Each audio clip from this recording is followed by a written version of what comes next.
தலைமைச் செயலகத்தில் உள்ள மனிதவள மேலாண்மை துறை அதிகாரி மற்றும் பணியாளர்களுக்கு இன்று முதல் பயோமெட்ரிக் வருகை பதிவு நடைமுறைக்கு வந்துள்ளது. ஏற்கனவே சொன்னா கூட சென்னை புனித ஜார்ஜ் பட்டு வளாகத்துக்கு தலைமைச் செயலகத்தில் முதல்வர் அமைச்சர்கள் மற்ற அலுவலகங்கள் இருந்துள்ளன. அதே போல நாமக்கல் கவிஞர் மாநிலங்களில் 10 தள கட்டிடத்தில் 54 துறை செயலாளர்கள் பல்வேறு நிலைகளில் உள்ள அதிகாரிகள் அலுவலகங்கள் செயல்பட்டு வருகிறது.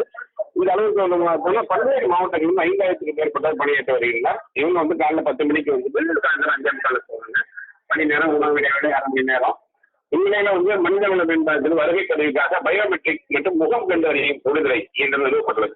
ஏன்னா ஏற்கனவே மனிதவள மேம்பாட்டு அதிகாரி மற்றும் பணியாளருக்கு இந்த முதல் பயோமெட்ரிக் அல்லது ஃபேஸ் ஐடி வருகை பதிவு கட்டாயமாக கூட சொல்லியிருந்தாங்க. இந்த சூழல்ல காலையில பார்த்தோம்னா காலையிலிருந்தே அந்த பணியாளர்கள் அவங்க ஃபேஸ் ரீடிங் ஃபேஸ் ஐடி காணி போனாங்க. அதே போல அனைவருமே அதாவது இன்று பார்த்தீங்கன்னா மனிதவள மேம்பாட்டுத்துறை அதிகாரிகள் அலுவலர்கள் பணியாளர்கள் வந்து போயிட்டு இருக்காங்க. இது மற்ற துறையும் இதை தொடர்ந்து மற்ற துறையில விரைவில் வருகை பதிவிடும் முறை அரசு திட்டமிட்டிருக்கு. ஏன்னா பயோமெட்ரிக் அமல்படுத்தப்பட்டது தலைமைச் செயலர் பணியாளர் சங்கம் கடும் எதிர்ப்பு தெரிவித்தால் அந்த உத்தரவு திரும்பும் திட்டத்தை குறிப்பிடத்தக்கது. இப்ப இதனால தற்பொழுது மனிதவள மேம்பாட்டுத்துறை சார்பாக காலையில இந்த பணியாளர்கள் அவங்க ஐடியை ஃபேஸ் ஐடி வச்சுட்டு அந்த வருகை பதிவை சொல்லிட்டு போயிருக்காங்க.